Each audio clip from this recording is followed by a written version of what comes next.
Sequência do Santo Evangelho segundo São Lucas. No 15º ano do Império de Tibério César, governando Pôncio Pilatos a Judeia, sendo Herodes tetrarca da Galileia, seu irmão Filipe tetrarca da Itureia e da província de Traconítides, Elisânias tetrarca da Bilínia, sendo Agnás e Caifás príncipes dos sacerdotes. Foi a palavra do Senhor ouvida no deserto por João, filho de Zacarias, e veio por toda a região do Jordão, pregando o batismo da penitência para a remissão dos pecados. Como está escrito no livro das palavras do profeta Isaías, uma voz clama no deserto: preparai o caminho do Senhor, endireitai as suas veredas. Todo vale se encherá e todo monte e colina serão abaixados.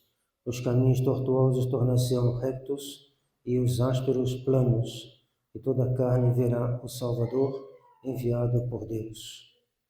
Em nome do Pai, do Filho e do Espírito Santo. Amém. Caríssimos irmãos, caríssimos fiéis, caríssimos padres, no Evangelho de hoje nós encontramos a palavra: preparai o caminho do Senhor. Então, devemos preparar a festa de Natal. A festa de Natal é, sobretudo, a festa de Nosso Senhor. O mundo faz dela algo diferente, ou diminui a presença de Nosso Senhor, e muitas vezes a presença de Nosso Senhor está completamente abolida de muitos natais de hoje, infelizmente. Mas o que é preparar os caminhos do Senhor? É pedir sempre ao Senhor. Quem nos ajuda a preparar a vida do Nosso Senhor é Nosso Senhor ainda. Não podemos fazer nada sem Nosso Senhor. Sem mim não podeis fazer nada, diz Nosso Senhor no Evangelho de São João. Então, qual é a melhor preparação? É pedir ao Nosso Senhor que nos ajude justamente a tirar aquilo que impede Nosso Senhor de vir plenamente em nós. E o que impede Nosso Senhor de vir em nós? São nossos pecados e nossos defeitos. Os defeitos, quando a gente está apegado a um defeito, ele é um impedimento imenso à vinda de Nosso Senhor em nós. Então, a primeira coisa é detectar esses defeitos, conhecê-los, depois combatê-los de frente, com coragem, com força, para que a gente prepare realmente o caminho de Nosso Senhor, para que Ele possa vir ao nosso coração. Esses defeitos podem ser resumidos em 4, ou seja, as 4 chagas do pecado original. Primeiro, a cegueira. Então, procurar sempre, especialmente os dias de hoje, que nos são dados ainda antes do Natal, mas durante toda a nossa vida, combater a cegueira, combater a obscuridade da nossa alma e não perder tempo escutando coisa que não traz nenhum proveito à nossa alma, enquanto tem coisas excelentes para ler, para estudar, para tentar aprofundar, e que seja a história da igreja, que seja o seu dogma, que seja coisas que preparam ao estudo da doutrina da igreja, como para quem tem mais capacidade e tempo, estudar a filosofia, mas sobretudo a teologia, estudar aquilo que vai nos tirar da nossa alma essa cegueira que faz com que a gente muitas vezes tem um defeito e não vê. Os outros veem, mas a gente não vê. Os outros às vezes nos dizem, bom, tem que ver quem está nos dizendo, porque às vezes pode ser também o próprio próximo, às vezes também está um pouco cego. Mas muitas vezes, se várias pessoas nos dizem um defeito, normalmente esse defeito existe. E a gente deve então ser humilde e escutar o próximo, escutar uma correção fraterna, escutar um diretor, escutar um confessor, escutar também um livro. O livro às vezes nos revela o nosso defeito, que a gente não se dava conta, e lendo a descrição do nosso defeito, a gente fica mais propício a reconhecê-lo. Então, procurar o que nos aumenta a fé, com a meditação dos mistérios do Rosário, para aumentar a nossa fé, a maior parte do tempo, quase sempre melhor dizendo, Nosso defeito é acompanhado por uma cegueira. Então, se a fé aumenta, a gente vai ter mais condições de expulsar de nós os nossos defeitos. Então, primeira ferida, né? A cegueira. A cegueira tomou conta do mundo. O mundo está quase que completamente cego. Essas guerras que existem, quem é ao lado de Nosso Senhor nessas guerras? Eu não saberia dizer. Qual lado que representa a força católica? Não existe. Uma força católica no mundo de hoje, não conheço. Então isso mostra como é que o mundo está no meio das trevas. Porque sem Nosso Senhor não há senão trevas. E Nosso Senhor fala pela igreja. Quando a igreja está escurecida pelos papas liberais, pelas doutrinas liberais que tomaram conta da igreja, tomaram conta do concílio. O mundo então está numa espessas trevas e nós devemos procurar a luz dentro da tradição, a luz dentro do ensinamento dos papas, a luz dentro daqueles que estão em continuidade com o Nosso Senhor até hoje. Mas houve essa ruptura não é a igreja que fez esses erros, mas são homens que não são da igreja. Como diz São João, eles saíram do meio de nós, mas não eram dos nossos. Então, deixando isso tudo de lado, procuremos a verdadeira luz, que é o magistério infalível da igreja, a vida dos santos, o catecismo, os bons livros. Não peguem livros que podem ser mais ou menos, mas são escritos por pessoas que estão no progressismo, porque em uma página ou outra eles vão injetar na sua alma algo que não é verdadeiro. E vocês ficarão assim perdidos, achando que aquilo ali é bom porque o livro é piedoso, ele trata de um assunto razoável. Melhor é ler só livros que tenham o autor seja santo, canonizado. E se não for canonizado, que seja realmente alguém que tenha a aprovação geral da igreja, a aprovação geral dos bons católicos, dos bons padres, dos bons bispos, como são os livros de Nosso Lefebvre. Por falar em livros de Dom Lefebvre, ali nós queríamos ter mais livros de Nosso Lefebvre para vender na lojinha, mas está muito difícil de encontrá-los. Espero que as editoras de hoje não deixem de renovar, refazer edições, porque Nosso Lefebvre é a grande luz dos nossos tempos. Ele não tratou de todos os assuntos, mas tratou de assuntos essenciais que nós devemos conhecer. Então, a gente tem uma opção, ler um livro, não sei, interessante, mas a não ser que seja para se divertir um pouquinho, tem livros que a gente pode se divertir, pode ter assim, espairecer um pouquinho, mas se não, se quer ler um livro sério e tem a opção entre alguém que não foi canonizado e Dom Lefebvre, escolha Dom Lefebvre. Todos nós precisamos de luz. E não só Dom Lefebvre, mas a vida dos santos traz uma grande luz para nós. Segunda ferida, a malícia. O mundo está mergulhado na malícia. E o mundo não tem como se curar, porque o mundo deu as costas para Nosso Senhor. Quem fala a verdade hoje? Quem realmente ama a verdade? Quem dá ao próximo o que lhe é devido? Quem dá a Deus o que lhe é devido? Quem dá a Nosso Senhor o que lhe é devido? Se nem o Concílio Vaticano II deu ao Nosso Senhor o que lhe é devido, quem dará? E é o que nós vemos hoje em dia. Garcia Moreno deu a Deus o que é devido e foi assassinado. Os cristeiros deram a Deus o que é devido e foram massacrados. E assim vai. No mundo odeia quem presta a Deus um verdadeiro culto de piedade. Então a gente vê que a malícia domina o mundo. Mas como diz São João da Cruz, quanto mais o mal avança, mais Deus revela os tesouros da sua misericórdia e da sua sabedoria. No tempo dos judeus não era um tempo em que Nosso Senhor veio ao mundo, não era um tempo glorioso. Davi tinha morrido, Abraão, que é o pai da fé, tinha morrido, a Judeia, o povo judeu estava debaixo do governo de um pagão, de um intruso, que era Herodes. No entanto, aquele mal enorme que dominava os sumos sacerdotes era Anás e Caifás. Então, tudo isso faz com que a Judeia, o povo judeu estava numa grande depressão. No entanto, nosso Senhor vai trazer um bem infinito, realmente infinito, que é nosso Senhor Jesus Cristo. Então, a gente não deve se dizer, não, os tempos estão ruins, então eu vou desanimar. Não, nosso Senhor não desanimou. São José não desanimou. São João Batista não desanimou. São Zacarias e Santa Isabel não desanimaram. São Joaquim e Santa Ana não desanimaram.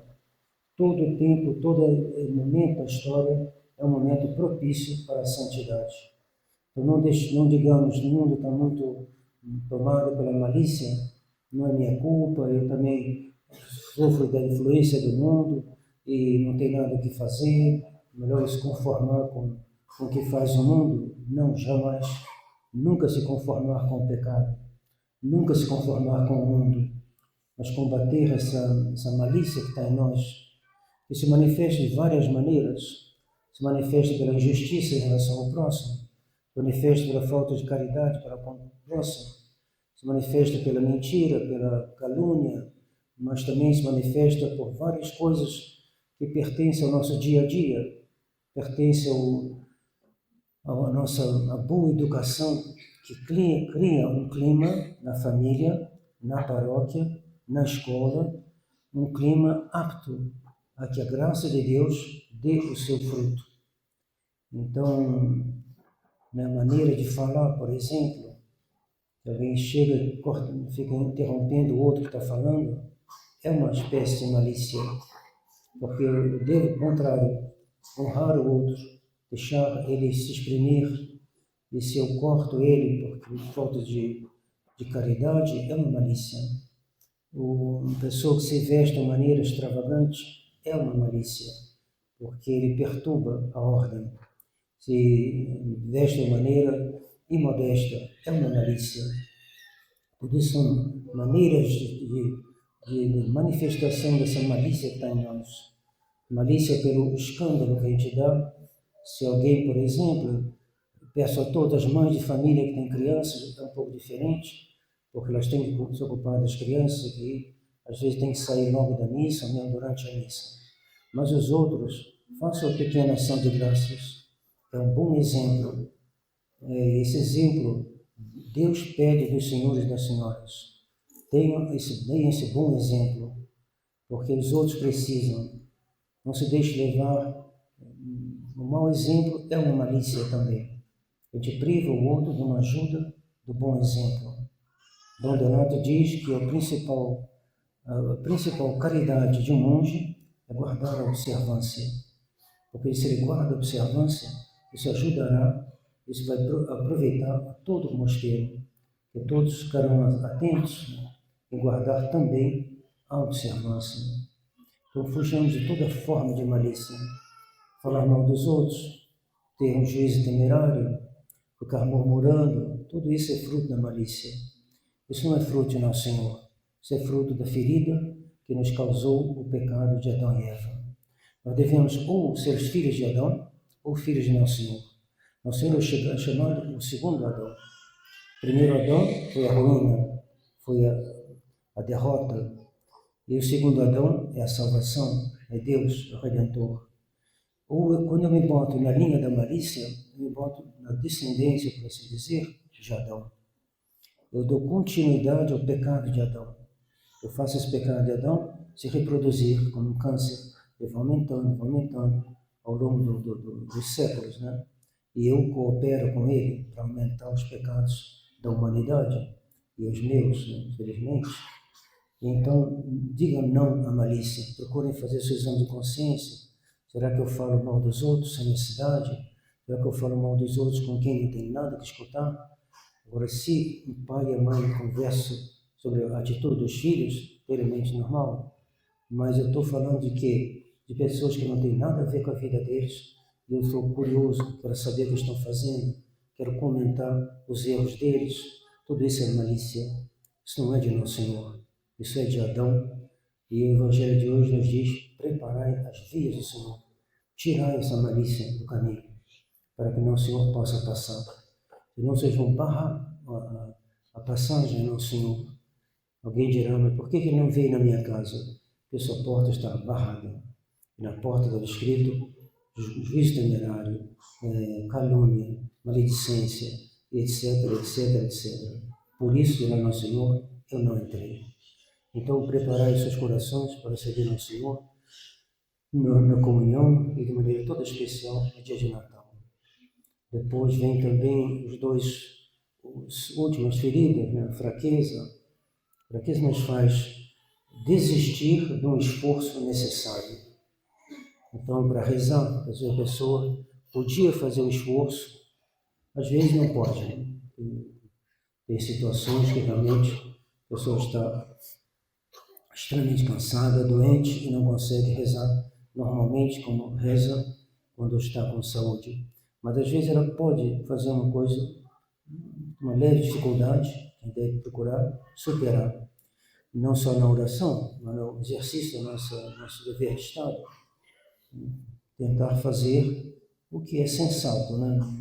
Se trata de sempre viver no extremo, que senão a gente acaba também se desagregando, se destruindo, por assim dizer.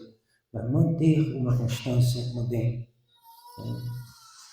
A perseverança, né? Esse esforço da perseverança no bem, da regularidade na vida monástica, na regularidade nos cumprimentos dos deveres da vida familiar. Então, força.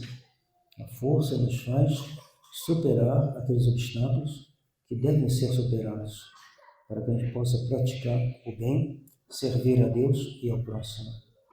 E, finalmente,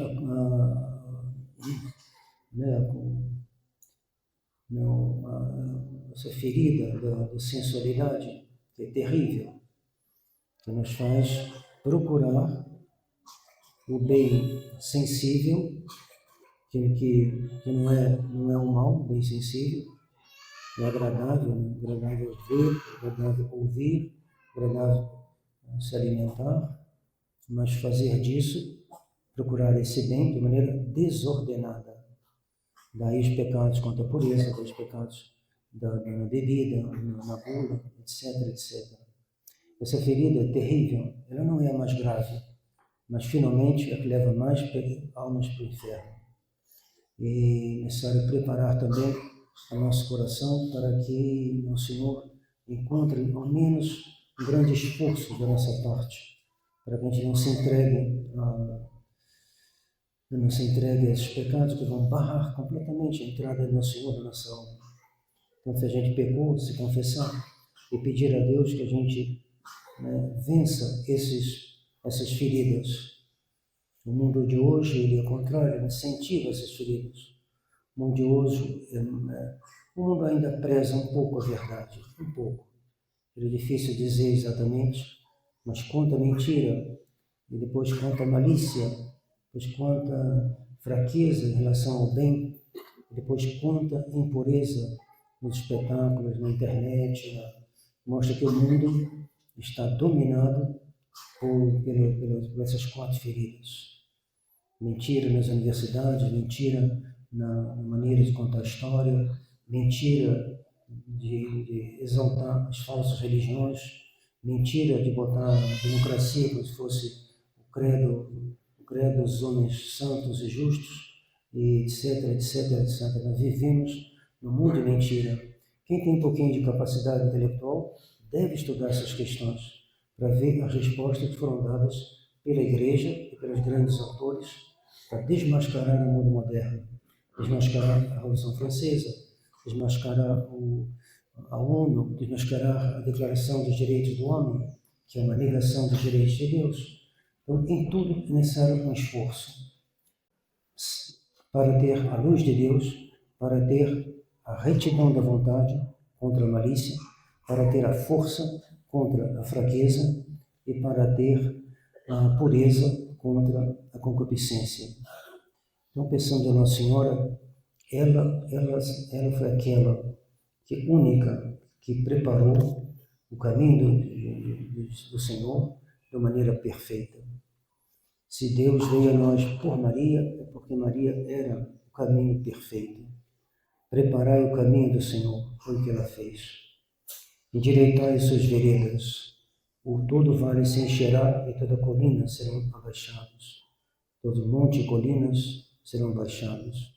Os caminhos tortuosos tornar-se-ão retos, e os ásperos planos, e toda a carne verá o Salvador enviado por Deus. Primeiro a ver o Salvador foi Nossa Senhora e São José, mas ele é oferecido também a nós. Uns o verão para a sua derrota, aqueles que se opõem ao Senhor, que se apegam ao pecado, que não querem corrigir os seus defeitos, que não querem se confessar, mas para aqueles que serão justos, serão humildes, que se farão devotos da Santíssima Virgem, esses verão a salvação, como diz o Evangelho. Toda a carne verá o Salvador enviado por Deus para a nossa salvação. Em nome do Pai, do Filho e do Espírito Santo. Amém. Queria acrescentar uma palavrinha. Rezem pelo Renato e pela Aline. Eles tiveram uma filhinha que está mal, está no hospital, foi retida lá, vai ficar ainda, não sei, uma semana. O Renato teve que batizar ela ele mesmo, e ele fez tudo direitinho. E vamos ver, vamos rezar por eles, pela família, pela criança, né, para que eles recebam, né, tem graça que Deus vai dar mediante nossas orações. Nossas orações não lhes faltam. Em nome do Pai, do Filho e do Espírito Santo. Amém.